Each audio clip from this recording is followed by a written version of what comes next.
ನಾನು ಹೇಳಿದವ್ರ ಪ್ರಾಣ ತೆಗಿತಾರ? ಅವರ ಶಕ್ತಿ ಜೊತೆ ನನ್ನ ಯುಕ್ತಿನೂ ಬಳಸಿದ್ರೆ ಮಾತ್ರ ನಾನು ಹೇಳ್ದವ್ರನ್ನ ಕೊಲ್ಲಕ್ಕೆ ಸಾಧ್ಯ. ಅವರಿಂದ ಈ ಕೆಲಸ ಸಾಧ್ಯನಾ? ಅವರು ಶಾರ್ಪ್ ಶೂಟರ್ಸು, ರೆಂಟೆಡ್ ಕಿಲ್ಲರ್ಸು, ಇವ್ರು ಯಾರೂ ಪ್ರಯೋಜನಕ್ಕೆ ಬರಲ್ಲ. ಅದಕ್ಕೆ ವಿಶೇಷವಾಗಿರೋರನ್ನ ಕರ್ಸೋದಕ್ಕೆ ಹೇಳಿದ್ದು. ಅವರಿಂದ ಈ ಕೆಲಸ ಆಗುತ್ತಾ? ಆಗುತ್ತೆ ಸರ್. ಒಬ್ಬೊಬ್ನು ಇನ್ನೊಬ್ರು ಮೀಸೋ ನರ ಅಂತವ್ರವ್ರು.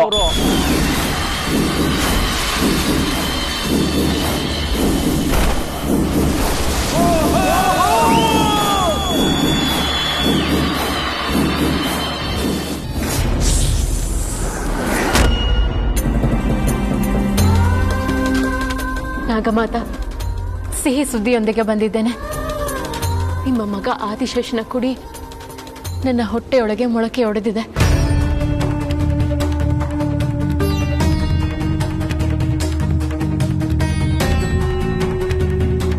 ನಾಗಲೋಕದ ಅಧಿಪತಿ, ನಾಗಲೋಕದ ಯುವರಾಜ ಇಲ್ಲಿದ್ದಾನೆ. ನಾಗಮಾತ, ಏಕೆ ನಾಗಮಾತ ಇಂತಹ ಸಿಹಿ ಸುದ್ದಿ ಹೇಳಿದರೂ ನಿಮ್ಮಲ್ಲಿ ಸಂತೋಷವೇ ಕಾಣುತ್ತಿಲ್ಲ? ನನ್ನ ಕಂದ ಆದಿಶೇಷನಿಗೆ ಮಗುವಾಗುತ್ತಿರುವುದು ಸಂತೋಷವೇ. ಆದರೆ ಆ ಸಂತೋಷದ ಹಿಂದೆ ಒಂದು ಸಂಕಟವಿದೆ. ಆ ಸಂಕಟ ನಿನಗೆ ಕಂಟಕವಾಗುತ್ತದೆ. ಮಾತಾ, ನೀವು ಹೇಳುತ್ತಿರುವುದು ವಾಸ್ತವ. ನಿನ್ನ ಹೊಟ್ಟೆಯಲ್ಲಿರುವ ಮಗುವಿನ ಹುಟ್ಟು ಇಷ್ಟು ಶೀಘ್ರವಾಗಿದ್ದು ನೀನು ನುಂಗಿದ ಆ ನಾಗಮಣಿಯ ಪ್ರಭಾವದಿಂದ. ಅದರಿಂದ ನೀನು ತುಂಬಾ ಕಷ್ಟಪಡಬೇಕಾಗುತ್ತದೆ ಶಿವಾನಿ. ಅಲ್ಲ ನಾಗಮಾತಾ. ಹೌದು ಶಿವಾನಿ, ಈಗ ನಿನ್ನ ಹೊಟ್ಟೆಯಲ್ಲಿ ಮಗುವಿನ ಜೊತೆಗೆ ನಾಗಮಣಿಯೂ ಇದೆ. ಅದರಿಂದ ವ್ಯತಿರಿಕ್ತ ಪರಿಣಾಮಗಳೇ ಜಾಸ್ತಿ. ಏಕೆ ನಾಗಮಾತಾ, ಏಕೆ ಅಂತ ಮಾತು? ನನಗೆ ಆಗುತ್ತಿರುವ ತೊಂದರೆಯಾದರೂ ಏನು? ಇದೆಲ್ಲ ಕೆಟ್ಟ ಗಳಿಗೆ ಶಿವಾನಿ. ಅವಸರಕ್ಕೆ ಬಿದ್ದು ನಾಗರಾಜನ ಹೊಟ್ಟೆಯನ್ನು ಸೇರಬೇಕಾಗಿದ್ದ ನಾಗಮಣಿಯನ್ನು ನೀನು ನುಂಗಿದ್ದೀಯಲ್ಲ, ಅದರ ಪರಿಣಾಮಗಳೇ ಇದು. ನಾಗಮಣಿಯ ಜೊತೆಗೆ ಮಗುವನ್ನು ಹೊತ್ತುಕೊಂಡಿರುವ ನಿನಗೆ ಅಪಾಯ ಎನ್ನುವುದು ಯಾವ ಸಂದರ್ಭದಲ್ಲಿ ಹೇಗೆ ಬರುತ್ತದೆ ಎಂದು ಊಹಿಸಲು ಕಷ್ಟ ಶಿವಾನಿ.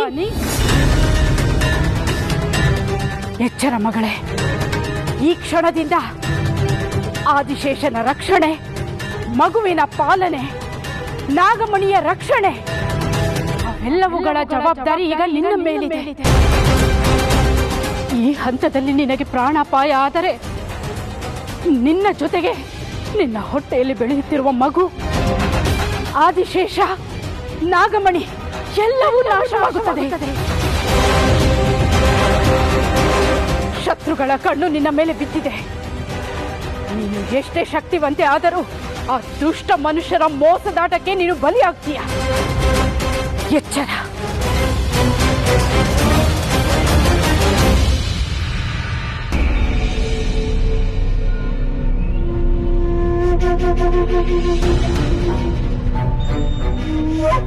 ಹಾಯ್ ತ್ರಿಶೂಲ್. ಲೈ, ನಿನ್ ಮದುವೆ ಆಗಿ ಎಷ್ಟು ದಿನ ಆಯ್ತಾ? ಅಲ್ಲಪ್ಪ, ಆ ಪ್ರಶ್ನೆ ಈಗ ಕೇಳಲೇಬೇಕಾದ ಪರಿಸ್ಥಿತಿ. ನೋಡು, ಈ ಶಿವಾನಿ ಮನೆಯವರು ಇನ್ನೂ ಬರಲಿಲ್ವಲ್ಲ, ಇದಕ್ಕೇನು ಅರ್ಥ? ಜನ 100 ಥರ ಪ್ರಶ್ನೆ ಕೇಳ್ತಾ ಇದ್ದಾರೆ. ಫಾರಿನ್ ಸೊಸೆ ಅಂತೀಯ, ನಿಮ್ಮ ಬೀಗರನ್ನೇ ಪರಿಚಯ ಮಾಡಿಕೊಡ್ಲಿಲ್ವಲ್ಲ ಅಂತ. ಏನು ಹೇಳಿ ಅವ್ರಿಗೆ? ಬೀಗ್ತನಕ್ಕೆ ಬೀಗ ಹಾಕೊಂಡು ಕೂತಿದ್ದೀನಿ ಅಂತ ಹೇಳ? ಲೈ, ನೀನಾದರೂ ಈ ವಿಚಾರವಾಗಿ ಶಿವಾನಿ ಹತ್ರ ಮಾತಾಡೋ. ಮಗಳು ಬಸ್ರಿ, ಈಗಲೂ ಅವ್ರ ತಂದೆ ತಾಯಿ ಬಂದಿಲ್ಲ ಅಂದ್ರೆ ಏನು ಅರ್ಥ? ನೀನಾದರೂ ಈ ವಿಚಾರದ ಬಗ್ಗೆ ಮಾತಾಡು. ಶಿವಾನಿಗೆ ಹೇಳ್ಬೋದು, ಅವಳಿಗೆ ಹೇಳಿ ಅವ್ರ ಅಪ್ಪ ಅಮ್ಮನೂ ಕರೆಸ್ಬೋದು. ಅಪ್ಪ ಅಮ್ಮ ಬಂದು ನಮಗೂ ಅವ್ರಿಗೂ ಸರಿ ಹೋಗಲಿಲ್ಲ ಅಂದರೆ ಶಿವಾನಿಗೆ ಸಂಕಟ ಅಲ್ವಾ? ಅಪ್ಪ, ಇವಾಗ ಅವಳು ತಾಯಿ ಆಗೋ ಸಮಯ. ಈ ಸಮಯದಲ್ಲಿ ಅವಳು ತುಂಬ ಖುಷಿಯಾಗಿರಬೇಕು. ಇವಾಗ ಅವಳಿಗೆ ನೋವಾಗೋ ಹಾಗೆ ನೋಡ್ಕೊಳ್ಳೋದು ಎಷ್ಟು ಸರಿ ಅಲ್ವಾ? ಇರೋರನ್ನ ಚೆನ್ನಾಗಿ ನೋಡ್ಕೋಬೇಕು, ಬರದೇ ಇರೋರನ್ನ ಬಿಟ್ಬಿಡ್ಬೇಕು ಅಷ್ಟೇ. ಯಾರು ಬರಲಿ ಬರದೇ ಇರಲಿ, ನನ್ನ ಹೆಂಡ್ತಿನ ನಾನು ಚೆನ್ನಾಗಿ ನೋಡ್ಕೋತೀನಿ. ಅವಳ ಬಗ್ಗೆ ಏನಾದರೂ ಹೇಳಿ ಇವನ್ನ ಬದಲಾಯಿಸೋಣ ಅಂತಿದ್ರೆ ಇವನು ಬೇರೆ ಹೆಣ್ಣಪ್ಪಿ ಥರ ಆಡ್ತಾ ಇದ್ದಾನೆ. ನಾಳೆ ಅವಳನ್ನು ಕೊಂದ್ರೆ ಇವನು ಸಪೋರ್ಟ್ ಮಾಡ್ತಾನೆ. ಖಂಡಿತ ಇಲ್ಲ.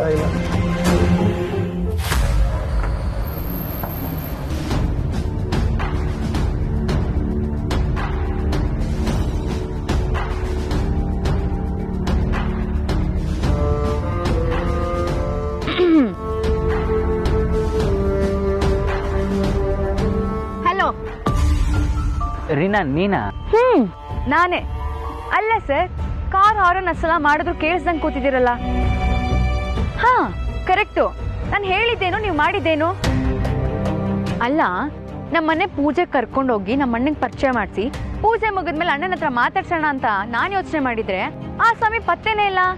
ಅಲ್ಲ, ಅದು ಪೂಜೆಲಿದ್ದಾಗ ಮನೆಯವರೆಲ್ಲ ನೆನಪಾದ್ರು, ಬೇಜಾರಾಯಿತು, ಬಂದ್ಬಿಟ್ಟೆ. ನಿಮಗೆ ಬೇಜಾರಾಗಬಾರ್ದು ಅಂತ ಅಲ್ವಾ ನಾನು ನಮ್ಮನೆ ಕರ್ಕೊಂಡು ಹೋಗಿದ್ದು? ಅಲ್ಲೂ ಬೇಜಾರಾಯ್ತು ಅಂದ್ರೆ ಹೇಗೆ? ಅಲ್ಲ ರೀನಾ, ಅದು ಏನು ಗೊತ್ತಾ, ನಾನು ನಿಮ್ಮನ್ನ ನಮ್ಮನೆ ಕರ್ಕೊಂಡು ಹೋಗಿದ್ದೀನಿ ಅಂತಂದ್ರೆ ಅದು ನಿಮ್ಮನೆ ಕೂಡ ಅಲ್ವಾ? ಈಗ ನಮ್ಮ ಮನೆಯವರೆಲ್ಲ ಸಂತೋಷವಾಗಿರೋ ಸಮಯ. ಈ ಸಮಯದಲ್ಲಿ ನಮ್ಮ ಮನೆಗೆ ಹೋಗ್ಬಿಟ್ಟು ನಮ್ಮಿಬ್ಬರ ವಿಷಯನ ಹೇಳಿದ್ರೆ ಎಲ್ಲ ಸರಿ ಹೋಗುತ್ತೆ.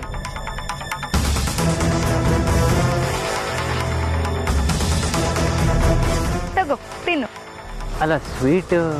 ಊನಪ್ಪ ಮಾರಾಯ, ತಿನ್ನು. ನೀನು ಮಾವ ಆಗ್ತಿದ್ಯಾ ಅಂದ್ರೆ? ಅರ್ಥ ಆಗ್ಲಿಲ್ವಾ? ನಮ್ಮ ಅಣ್ಣ ಅಪ್ಪ ಆಗ್ತಿದ್ದಾನೆ. ಅಯ್ಯೋ ದಡ್ಡ, ಇನ್ನೂ ಅರ್ಥ ಆಗ್ಲಿಲ್ವಾ? ನಮ್ಮತ್ಗೆ ಪ್ರೆಗ್ನೆಂಟು. ತಿನ್ನು. ಇಡೀ ಮನೆನೇ ಸಂಭ್ರಮದಲ್ಲಿದೆ. ಈಗ ನೀನ್ ಬಂದ್ರೆ ಇನ್ನು ಜಾಸ್ತಿ ಆಗತ್ತೆ. ಅಯ್ಯೋ, ಇನ್ನು ಸ್ವೀಟ್ ತಿನ್ನಿಲ್ಲ, ತಿನ್ನು. ನಡಿ ನಮ್ಮ ಮನೆಗೆ ಹೋಗೋಣ. ರೀನಾ, ಈಗ ಬೇಡ. ನನ್ನ ಲೋಕದವರು ಯಾವಾಗ ಬೇಕಾದರೂ ಬರ್ಬೋದು. ನನ್ನಿಂದ ನಿಮ್ಮನೆ ಖುಷಿ ಹಾಳಾಗೋದು ಬೇಡ ಅಲ್ವಾ ರೀ? ಇನ್ನೊಂದ್ಸಲ ಬರ್ತೀನಿ. ಸರಿ, ಹಾಗೆ ಆಗಲಿ. ಮತ್ತೆ ಈ ಥರ ಎಲ್ಲ ಹೇಳಬಾರ್ದು, ಸರಿನಾ?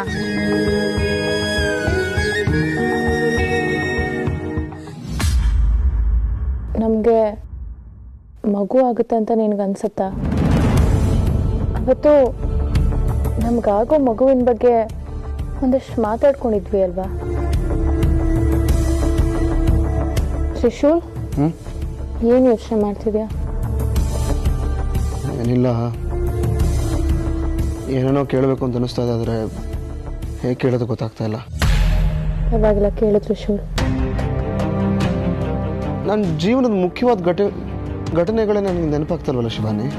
ಹೌದು ಆದಿಶೇಷ, ನೆನಪಾಗ್ತಾ ಇರೋದೇ ನನ್ನ ಸಮಸ್ಯೆ. ಅದು ಯಾವಾಗ ಸರಿ ಹೋಗುತ್ತೋ ಏನೋ. ಸರಿ ಹೋಗದೆ ಹೊರತು ನನಗೆ ನೆಮ್ಮದಿ ಇಲ್ಲ. ನನ್ನ ಗೊಂದಲ, ನನ್ನ ಪ್ರಶ್ನೆಗಳು ನನ್ನ ಶಿವಾನಿ ಜೊತೆಗೆ ಸಂತೋಷವಾಗಿ ಮಾತಾಡೋದಕ್ಕೂ ಬಿಡ್ತಾ ಇಲ್ಲ. ಏನ್ ಮಾಡಲಿ? ನಾಳೆ ದೇವಸ್ಥಾನದಲ್ಲಾದ್ರೂ ನನ್ನ ಗೊಂದಲಗಳಿಗೆ ಉತ್ತರ ಸಿಗತ್ತಾ?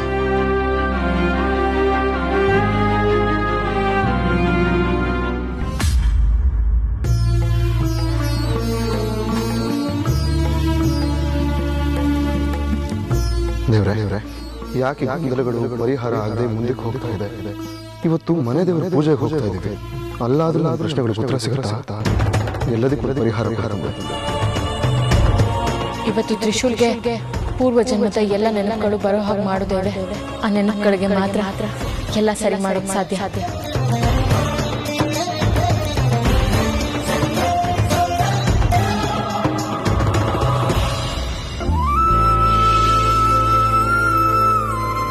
ಒಳ್ಳೇದಾಗ್ಲಿ ಇಬ್ಬರಿಗೂ. ಇರ್ಲಿ, ಎಲ್ರೂ ಜೊತೆಗೆ ಹೋಗಿದ್ರೆ ಚೆನ್ನಾಗಿರ್ತಿತ್ತು. ಅಯ್ಯೋ ಹೋಗ್ಲಿ ಬಿಡೆ, ಬಾಬಾಜಿ ಇವರಿಬ್ಬರೇ ಹೋಗ್ಲಿ ಅಂತ ಬೇರೆ ಹೇಳಿದಾರೆ. ನೀವು ಹೋಗ್ರಪ್ಪ. ಬಾಯ್ ರೀನಾ, ಬರ್ತೀವಮ್ಮ. ತ್ರಿಶೂಲ್, ಆ ದೇವಸ್ಥಾನಕ್ಕೆ ಕಾಲ್ನಡಿಗೆಯಲ್ಲಿ ನಡೆದು ಹೋಗೋದೇ ಕಷ್ಟ. ಅದಿರೋದು ಕಾಡಿನ ಮಧ್ಯೆ ಬೆಟ್ಟದ ಮೇಲೆ. ಅಲ್ಲಿ ಹೋದ್ಮೇಲೆ ದೀಪ ಹಚ್ಚಿ ಪೂಜೆ ಮಾಡಬೇಕು. ಹಾಗೆ ಮಾಡಿದ್ರೆ ಮಾತ್ರ ಫಲ ಸಿಗೋದು. ಅದಕ್ಕೆ ಹುಷಾರಾಗಿ ಹೋಗಿ ಬನ್ನಿ. ಸರಿ ಅಮ್ಮ, ನಾವು ಆರಾಮಾಗಿ ಹೋಗಿ ಬರ್ತೀವಿ. ನೀವೇನು ತಲೆ ಕೆಡಿಸ್ಕೋಬೇಡಿ. ಬರ್ತೀವಿ. ಬಾಯ್. ಶಿವಾನಿ, ತಗೋ.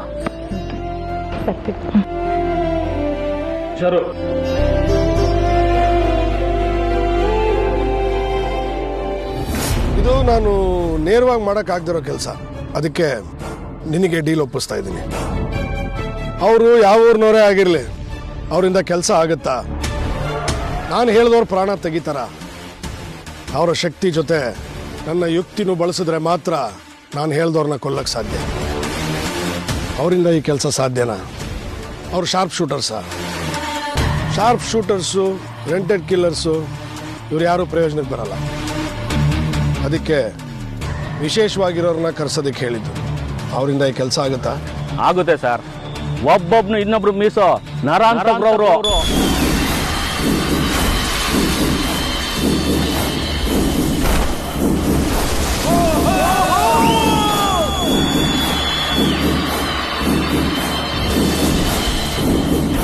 ಆಯುಧಗಳು ಅವ್ರಿಗೆ ಮಕ್ಕಳಾಟಿಕೆ.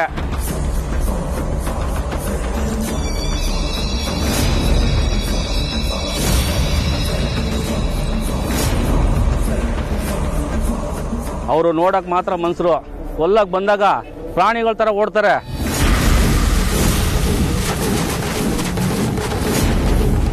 ಅವರು ವಿಶ್ರಾಂತಿ ತಗೊಳ್ಳೋದು ಬಾವಲಿಗಳ ತರ ನೇತಾಡ್ತಾ, ಅದಕ್ಕೆ ಅವ್ರನ್ನ ಬಾವಲಿಗೆ ಅಂತ ಕರೆಯೋದು. ಅವರು ಆಯುಧ ತೆಗೆದ್ರೆ ಅದು ರಕ್ತ ನೋಡ್ಲೇಬೇಕು. ಅವರು ಕೊಲೆ ಮಾಡಿರೋದು ಲೆಕ್ಕನೂ ಇಲ್ಲ, ಆದ್ರೆ ಯಾವುದೇ ಪೊಲೀಸ್ ಡಿಪಾರ್ಟ್ಮೆಂಟಲ್ಲೂ ಕೇಸು ಇಲ್ಲ. ಸತ್ತನು ಏಕ್ ಸತ್ತ, ಯಾಕೆ ಸತ್ತ ಅಂತ ಯಾರಿಗೂ ಗೊತ್ತಾಗೋ ರೀತಿ ಒಂದಾಕೋ ನರ ಅಂತಕ್ರವ್ರು.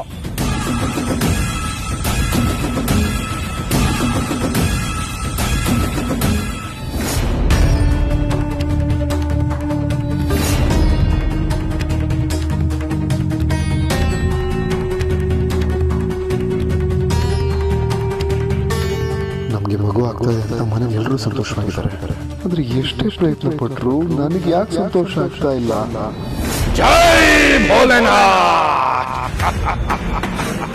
ಬದುಕಿಗೆ ಹುಟ್ಟು ಪ್ರಶ್ನೆ, ಹುಟ್ಟಿದರೆ ಬದುಕೇ ಪ್ರಶ್ನೆ, ಬದುಕಿದರೆ ಸಾವಿಗೆ ಪ್ರಶ್ನೆ, ಸತ್ತರೆ ಮೋಕ್ಷದ ಪ್ರಶ್ನೆ. ಒಟ್ಟಾದ ಹುಟ್ಟು, ಬದುಕು, ಸಾವು, ಮೋಕ್ಷ ಎಲ್ಲವೂ ಪ್ರಶ್ನೆಯೇ. ಎಲ್ಲದಕ್ಕೂ ಉತ್ತರ ನೀನೇ. ಜೈ ಭೋಲೆನಾಥ್.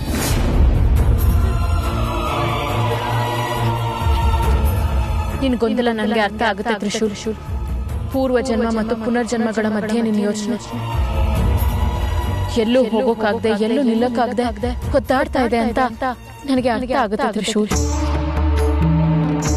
ಆದಷ್ಟು ಬೇಗ ನಿನಗೆ ನೀನೇ ಆದಿಶೇಷ ಅನ್ನೋದು ಗೊತ್ತಾಗದೆ ಇದ್ರೆ ನೀನು ನನಗೆ ಸಿಕ್ಕಲ್ಲ, ನಾಗಮಣಿನೂ ನಮಗ್ ದಕ್ಕಲ್ಲ. ನೀನು ಆದಿಶೇಷ ಅನ್ನೋ ಸತ್ಯನ ನಿನಗೆ ಅರ್ಥ ಮಾಡಿಸ್ಬೇಕು. ಅದೇ ನನ್ನ ಗುರಿ. ಸಾವುಕಾರ್ಗೆ ನಮೋ ಚಲೋ, ನಮೋ ಸಾವುಕಾರ್, ನಮೋ ಸಾವುಕಾರ್. ಹೇಳಿ, ನಾವೇನ್ ಮಾಡ್ಬೇಕು? ಒಂದು ಕೊಲೆ ಮಾಡಬೇಕು. ಕದಳಿನ ಕೊಟ್ಟೆ, ಕೊಡಗಿನ ಕೋರ್ತೆ.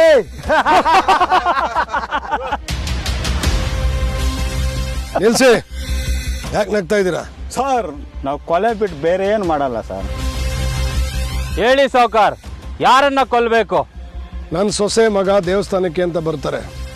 ನೀವು ನನ್ನ ಸೊಸೆನ ಕೊಲ್ಬೇಕು. ಅವ್ರು ಬಂದ ತಕ್ಷಣ ನೀವು ಅಟ್ಯಾಕ್ ಮಾಡಬೇಕು. ನನ್ನ ಮಗನಿಗೆ ಯಾವ ತೊಂದರೆನೂ ಆಗಬಾರ್ದು.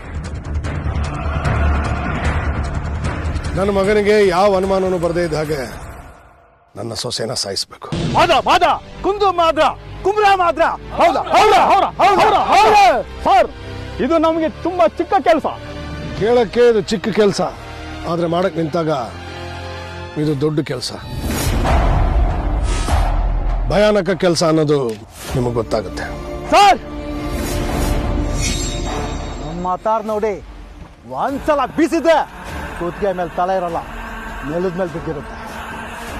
ಬರೀ ನಿಮ್ಮ ಆಯುಧದಿಂದ ಮಾತ್ರ ಕೊಲ್ಲಕ್ಕಾಗಲ್ಲ, ಜೊತೆಗೆ ನನ್ನ ಬುದ್ಧಿನೂ ಬೇಕು. ಸಾವುಕಾರ್, ಒಬ್ಬಳನ್ನ ಸಾಯಿಸಕ್ಕೆ ನಮ್ಮ ಆಯುಧ ಬೇಕಾಗಿಲ್ಲ, ನಮ್ಮ ಕೈಗಳೇ ಸಾಕು. ಅದ್ರ ಜೊತೆಗೆ ನನ್ನ ಬುದ್ಧಿನೂ ಬೇಕು. ಅದೇನು ಅಂತ ತಿಳ್ಕೊಳ್ಳಿ ಮೊದಲು. ತ್ರಿಶೂಲ್, ನೀನು ಯಾಕೆ ಬೇಜಾರಲ್ಲಿದ್ಯಾ ಅಂತ ನನಗೆ ಗೊತ್ತು. ಈ ಕಾಡ್ ದಾರಿಲಿ ನನ್ನನ್ನು ನಡೆಸ್ಕೊಂಡು ಅಷ್ಟು ದೂರ ಹೋಗ್ಬೇಕು ಅಂತ ತಾನೆ? ಅದಕ್ಕೆ ಯಾಕೆ ಬೇಜಾರು ಮಾಡ್ಕೋತೀಯ ತ್ರಿಶೂಲ್? ನಾವು ಹೋಗ್ತಿರೋದು ದೇವಸ್ಥಾನಕ್ಕೆ ಆಗಿರ್ಬೋದು, ಆದ್ರೆ ಇದೊಂಥರ ವನ ವಿಹಾರ ತ್ರಿಶೂಲ್. ನಿನ್ನ ಕೈ ಹಿಡ್ಕೊಂಡು ನಾನು ಎಷ್ಟು ದೂರ ನಡೆದ್ರು ನನಗೆ ಬೇಜಾರಾಗಲ್ಲ. ತ್ರಿಶೂಲ್, ಮನೆದೇವ್ರ ದೇವಸ್ಥಾನ ಅಂತ ಹೇಳಿದ್ರಲ್ಲ, ಮದ್ವೆ ಆಗಿ ಇಷ್ಟು ದಿನಗಳಾದ್ರೂ ನನ್ನನ್ನ ಒಂದ್ಸತಿನೂ ಇಲ್ಲಿ ಕರ್ಕೊಂಡು ಬಂದಿಲ್ವಲ್ಲ, ಯಾಕೆ ಮರ್ತು ಬಿಟ್ಟಿದ್ಯಾ? ಹೌದು ಶಿವಾನಿ, ಮರ್ತ್ಬಿಟ್ಟೆ, ಎಲ್ಲ ಮರ್ತ್ಬಿಟ್ಟೆ. ನನಗೆ ಯಾವ್ದು ನೆನಪಲ್ಲಿ ಇರಬೇಕಾಗಿತ್ತೋ ಅದೇ ಮರ್ತ್ಬಿಟ್ಟಿದ್ದೀನಿ. ಹೌದು ತ್ರಿಶೂಲ್, ನೀನ್ ಮರ್ತು ಬಿಟ್ಟಿದ್ಯಾ? ಆದಿಶೇಷ ನೀನು ಅನ್ನೋದನ್ನ ಮರ್ತು ಬಿಟ್ಟಿದ್ಯಾ? ಈ ಜನ್ಮದ ತ್ರಿಶೂಲ್ ಆಗಿ ಕೂಡ ನಿನ್ಗೆ ಒಂದಷ್ಟು ಗೊಂದಲಗಳಿದೆ. ಇವತ್ತು ಹೋಗ್ತಾ ಇರೋ ದೇವಸ್ಥಾನದಲ್ಲಿ ಅದೆಲ್ಲದಕ್ಕೂ ಉತ್ತರ ಸಿಗುತ್ತೆ. ನನಗೆ ಯಾಕೋ ಇಲ್ಲಿಗೆ ಬರ್ತಿದ್ದ ಹಾಗೆ ಇನ್ ಮುಂದೆ ಎಲ್ಲ ಒಳ್ಳೇದಾಗುತ್ತೆ, ಎಲ್ಲ ಸರಿ ಹೋಗುತ್ತೆ ಅಂತ ಅನ್ನಿಸ್ತಾ ಇದೆ ತ್ರಿಶೂಲ್. ಶಿವಾನಿ, ಎಷ್ಟು ದಿನ ಅಂತ ನನಗೆ ನಾನೇ ಎಲ್ಲ ಸರಿ ಹೋಗುತ್ತೆ ಅಂತ ಅನ್ಕೊಂಡು ಸುಮ್ಮನೆ ಇರಲಿ? ದಿನದಿಂದ ದಿನ ಒಂದಾದ್ಮೇಲೆ ಒಂದು ಗೊಂದಲ ನನ್ನ ತಲೆಗೆ ಸೇರಿ ನನ್ನನ್ನು ಹಿಂಡ್ತಾ ಇದೆ ಶಿವಾನಿ. ಯೋಚನೆ ಮಾಡಬೇಡ ತ್ರಿಶೂಲ್, ನಿನ್ನ ಎಲ್ಲ ಗೊಂದಲಗಳಿಗೂ ನಮ್ಮ ಮಗು ಉತ್ತರ ಆಗುತ್ತೆ. ಆದ್ರೆ ನನಗೆ ಅದು ಕೂಡ ಗೊಂದಲ. ನಮ್ಮ ಮಗು ನಮ್ಮ ಪ್ರೀತಿಯ ಗುರುತು ತ್ರಿಶೂಲ್. ನಮ್ಮ ಗೊಂದಲಗಳೆಲ್ಲ ದೂರ ಆಗೋದಕ್ಕೆ ಆ ದೇವರು ನಮಗೆ ಕೊಟ್ಟಿರೋ ವರ. ಯಾವ ವರ ಶಿವಾನಿ? ಪ್ರಶ್ನೆನೇ ಯಾವುದು ಅಂತ ಗೊತ್ತಿಲ್ಲದಿರೋ ಗೊಂದಲಗಳಿಗೆ ಆ ದೇವರು ಉತ್ತರ ಹೇಗೆ ಕೊಡ್ತಾನೆ?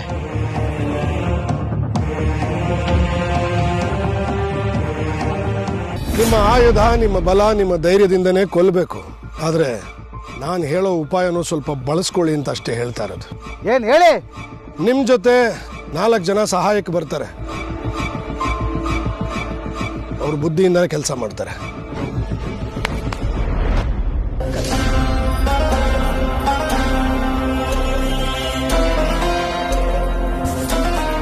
ಇವರೇ ನಿಮಗೆ ಸಹಾಯ ಮಾಡೋದು.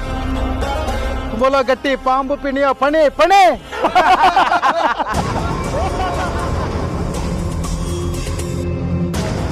ಏನ್ ಸಾವುಕಾರ ನೀವು? ಆ ವಿಡಿಯೋರು ನಮಗೆ ಸಹಾಯ ಮಾಡ್ತಾರ? ನಮ್ಮನ್ನ ಕರೆಸಿದ್ದು ಆ ವಿಡಿಯೋಕ? ಹೌದು, ನೀವು ಬಂದಿರೋದೇ ಹಾವನ್ನ ಸಾಯಿಸಕ್ಕೆ. ಸಾವುಕಾರ್ರೆ, ಇದಕ್ಕೆಲ್ಲ ನಾವ್ಯಾಕೆ ಬೇಕಾಗಿತ್ತು? ಆ ವಿಡಿಯೋರೇ ಸಾಕಾಗಿತ್ತಲ್ಲ. ನಿಮ್ಮ ಹತ್ರ ಬಂದೂಕಿದೆ, ಇವ್ರ ಹತ್ರ ಪುಂಗಿ ಇದೆ, ಇದನ್ನ ನೀವೇ ಮಾಡ್ಬೋದಿತ್ತಲ್ಲ. ಮೊದಲು ಸೊಸೆನ್ ಕೊಲ್ಬೇಕು ಅಂದ್ರೆ ಈಗ ಅವನ್ ಸಾಯಿಸು ಅಂತಿದ್ದೀರಾ? ನೀವು ಮಾಡ್ಬೇಕಾಗಿರೋದೇ ಅದು. ಆ ಕೆಲಸ ನಾನೇ ಮಾಡೋ ಆಗಿದ್ದಿದ್ರೆ ನೀವ್ಯಾಕೆ ಬೇಕಿತ್ತು? ಇಲ್ಲಿ ಇವರು ಬೇಕು, ನೀವು ಬೇಕು. ಇವರು ಪುಂಗಿ ಊದಿ ಹಾವನ್ನ ಕದಲ್ದೇ ಇರೋ ಹಾಗೆ ನೋಡ್ಕೋತಾರೆ. ಅದೇ ಸಮಯದಲ್ಲಿ ನೀವು ಹಾವನ್ನ ಕೊಚ್ಚಿ ಹಾಕಬೇಕು. ಯಾಕೆಂದ್ರೆ ಅದು ಆರ್ಡಿನರಿ ಹಾವಲ್ಲ, ಇಚ್ಛಾಧಾರಿ ನಾಗ.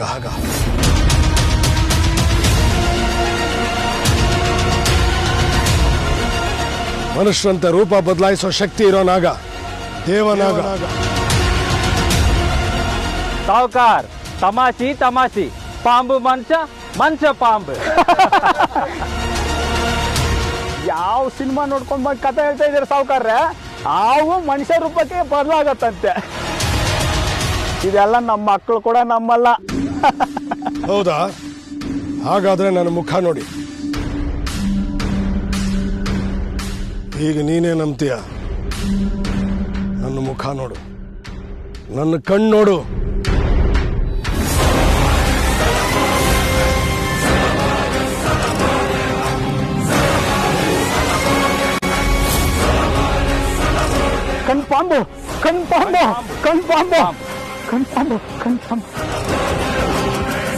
ನೋಡಿದ್ರ? ನನ್ನ ಕಣ್ಣನ್ನ ನೋಡಿದ್ರ? ಇನ್ನೂ ಏನಾರು ಅನುಮಾನ ಇದೆಯಾ ನಿಮಗೆ? ಇಲ್ಲ ಸಾಕ. ನನ್ನ ಕಣ್ಣನ್ನ ನೋಡಿನೇ ಹೆದರ್ಕೊಂಡವರು ಅವಳನ್ನ ನೋಡಿ ಹೆದರ್ಕೊಳ್ಳಲ್ಲ ಅಂತ ಏನ್ ಗ್ಯಾರಂಟಿ? ಸಾವುಕಾರ್, ಹಾವಿನ ತರ ಬುದ್ಧಿ ಇರೋ ಮನುಷ್ಯರನ್ನ ತುಂಬಾ ಕೊಂದಿದೀವಿ. ಇದೇ ಮೊದಲನೇ ಸಲ ಮನುಷ್ಯ ತರ ಇರೋ ಹಾವನ್ನ ಕೊಲ್ತಾ ಇರೋದು. ಸಾವುಕಾರ್, ಹೇಳಿ, ನಾವೇನ್ ಮಾಡ್ಬೇಕು? ನನ್ನ ಮಗ ಸೊಸೆ ಬರ್ತಾರೆ, ಹೋಗಿ ಅಟ್ಯಾಕ್ ಮಾಡಿ. ನನ್ನ ಮಗನ ಪ್ರಜ್ಞೆ ಹೋದ್ರೆ ಸಾಕು, ಬೇರೆ ಏನು ತೊಂದರೆ ಆಗ್ಬಾರ್ದು. ಅವಳನ್ನ ಕೊಲ್ಲೋಕೆ ನೀವು ಬಂದಿದ್ದೀರಾ ಅಂತ ಗೊತ್ತಾಗೋದಕ್ಕೆ ಮುಂಚೆನೆ ಪುಂಗಿ ಊದೋದಕ್ಕೆ ಶುರು ಮಾಡಬೇಕು. ನಿಮ್ಮ ಪುಂಗಿ ನಾದದಿಂದ ಅವಳು ಬಿದ್ದು ಒದ್ದಾಡ್ತಾ ಇರ್ತಾಳೆ. ಆಗ ನಿಮ್ಮ ಆಯುಧದಿಂದ ನೀವು ಕೊಚ್ಚಾಕ್ಬಿಡ್ಬೇಕು. ಸತ್ತೋಳ ಹೊಟ್ಟೆಯಲ್ಲಿ ಒಂದು ನಾಗಮಣಿ ಇರುತ್ತೆ. ಅವಳು ಹೊಟ್ಟೆನ ಬಗೆದು ನಾಗಮಣಿ ನನ್ನ ಕೈಗೆ ತಂದು ಕೊಡ್ಬೇಕು.